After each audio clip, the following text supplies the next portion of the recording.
शहर में रहने वाली निहारिका की शादी गांव के राम से हो जाती है। निहारिका को ज्यादा किसी चीज का शौक नहीं होता, जिस वजह से वो ससुराल में खुशी से रह रही होती है। लेकिन गोलगप्पों का प्यार सबको बहुत परेशान करता है। देखो जी, हमारी शादी को ना 1 हफ्ता हो गया और मुझे गोलगप्पे खाए हुए पूरे 7 दिन बीत गए। इतने लंबे समय तक अपने गोलगप्पों के बिना मैं आज तक नहीं रही। ओहो, आई बड़ी गोलगप्पे खाने वाली। हुक्म तो ऐसे चला रही है जैसे तेरे पापा ने हमें यहाँ कोई दुकान खोल कर दी हो। बेटी तो दी है ना, अब उसे थोड़े गोलगप्पे तो आप भी खिला सकते हैं ना। अरे देखो तो जरा, नास पीटे गोलगप्पों के पीछे कैसे कैंची की जैसी जुबान चल रही है इसकी। देखिए मम्मी जी, आप भले मुझे कुछ भी बोलिए, लेकिन अपने गोलगप्पों के लिए मैं कुछ नहीं सुन सकती। हाँ, अरे मैं तुम्हें गोलगप्पे खिला दूंगा, थोड़ा सब्र तो करो। पिछले 7 दिनों से सब्र ही तो कर रही हो ना। अरे गोलगप्पे ही तो है, इतना बेचैन क्यों हो रही हो? आ जाएंगे। सुनो जी, हम लड़कियां पति के बिना रह सकती हैं, पर गोलगप्पों के बिना नहीं, कभी नहीं। वो मेरा पहला और आखिरी प्यार है। निहारिका की बात सुनकर उसकी सास और पति सिर पकड़कर बैठ जाते हैं। जिसके बाद राम गोलगप्पों का इंतजाम करने घर से बाहर चला जाता है। कुछ देर बाद वो गोलगप्पे लेकर घर वापस आता है, जिन्हें देखकर निहारिका सारे काम छोड़कर खुशी से भागते हुए राम के पास आती है। तुम आ गए? इतनी देर क्यों लगाई? पता है ना मैंने तुम्हें कितना मिस किया। अरे थोड़ी देर पहले ही तो घर से गया था। क्या तुम? अरे मैं तो अपने गोलगप्पों से बात कर रही हूँ, तुमसे नहीं। निहारिका का गोलगप्पों के लिए ऐसा प्यार देखकर राम हैरान रह जाता है। अब वो गोलगप्पों को प्लेट में अच्छे से सजाकर उन्हें खाने बैठती है, लेकिन पहला गोलगप्पा खाते ही वो गुस्से में प्लेट खिसका देती है। ये कैसे घटिया गोलगप्पे उठा कर ले आए? न पानी में स्वाद, न गोलगप्पों में।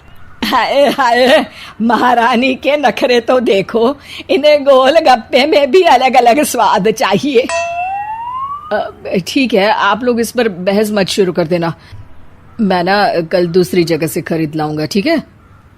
अगले दिन राम निहारिका के लिए गांव में दूसरी दुकान से गोलगप्पे खरीद कर लाता है, पर उसे वो भी पसंद नहीं आते। जिसके बाद बहुत दिनों तक यही सिलसिला चलता रहता है, जिसमें राम अपनी पत्नी के लिए दूसरे गांव तक जाकर वहां से भी गोलगप्पे खरीद कर लाता है, पर निहारिका को कहीं के कोई भी गोलगप्पे पसंद ही नहीं आते। तुमको तो अच्छे गोलगप्पे की पहचान करना आता ही नहीं है। तुमको गोलगप्पे का प्यार पता ही नहीं है, तुमसे कुछ होता ही नहीं है। अरे तुमसे बहुत होता है तो तुम खुद कर लो ना। सास की बात पर निहारिका बैग पैक करके घर से जाने लगती है, जिस पर राम उसे रोकते हुए कहता है, अरे इतनी सी बात पर कोई घर छोड़कर जाता है क्या? मैं कल शहर जाकर तुम्हारी पसंद के गोलगप्पे ले आऊंगा, ठीक है? आपको कहीं जाने की जरूरत नहीं है, मैं ही शहर चली जाती हूँ और घर छोड़कर नहीं जा रही, गोलगप्पे खाने जा रही हूँ। ये कहकर निहारिका शहर में अपने पापा के घर चली जाती है, जहाँ पर वो सुबह के नाश्ते से लेकर रात के खाने तक में मन और पेट भर कर गोलगप्पे खाती रहती है, जिससे उसकी तबीयत खराब हो जाती है और उसे अस्पताल में एडमिट करना पड़ता है। फूड पॉइजनिंग है, जंक फूड बिल्कुल बंद करना होगा। लो, बहुत गोलगप्पे गोलगप्पे करती रहती थी, कर दिया ना गोलगप्पे ने बीमार। और खाओ अब। माँ, इसके बारे में हम घर जाकर बात करेंगे। कुछ दिनों में निहारिका ठीक होकर अपने ससुराल वापस आ जाती है, जिस पर एक बार फिर सास बहू की नोकझोंक शुरू हो जाती है। अब थोड़े दिन अपने प्यार से दूर रहना, नहीं तो इस बार सीधा भगवान के घर पहुंच जाओगी। इस बार सास की बात का कोई जवाब दिए बिना निहारिका अपने कमरे में चली जाती है। बीमार होने की वजह से निहारिका गोलगप्पे तो खा नहीं पाती, लेकिन अभी भी उसके मन में हर वक्त उन्हीं के ख्याल चलते रहते हैं। हाय मेरे प्यारे गोलगप्पे, इस कल मुझे फूड पॉइजनिंग ने मुझे मेरे प्यार से दूर कर दिया। मेरे गोलगप्पों, मुझे तुम्हारी बहुत याद आ रही है। अगर मैंने तुम्हें खाया तो मम्मी जी तानों के ही गोलगप्पे बनाकर मुझे खिला देंगी। एक दिन निहारिका अपने चेकअप के लिए डॉक्टर के पास गई, जिसकी घर से निकलते ही राम रसोई में जाकर कुछ करने लगता है। शाम को निहारिका के घर वापस आते ही उसकी सास कहती है, शक्ल से तो लग रहा है कि डॉक्टर ने थोड़े और समय तक गोलगप्पे बंद कर दिए। अच्छा है, कम से कम अब हमें पूरा दिन गोलगप्पा पुराण तो नहीं सुनना पड़ेगा। सास की बातें सुनकर निहारिका चिढ़ते हुए अपने कमरे में जा रही होती है।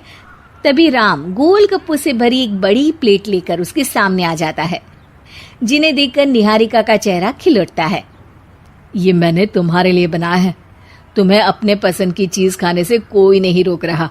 जितना खाना है उतना खाओ, लेकिन उससे खाने की एक लिमिट होनी चाहिए। हाँ बहू, किसी भी चीज की अति हमेशा नुकसानदायक ही होती है। ठीक है, पर अभी मुंह में पानी आ रहा है। गोलगप्पे खाऊं प्लीज? अरे अकेले क्यों, सब साथ मिलकर खाएंगे ना।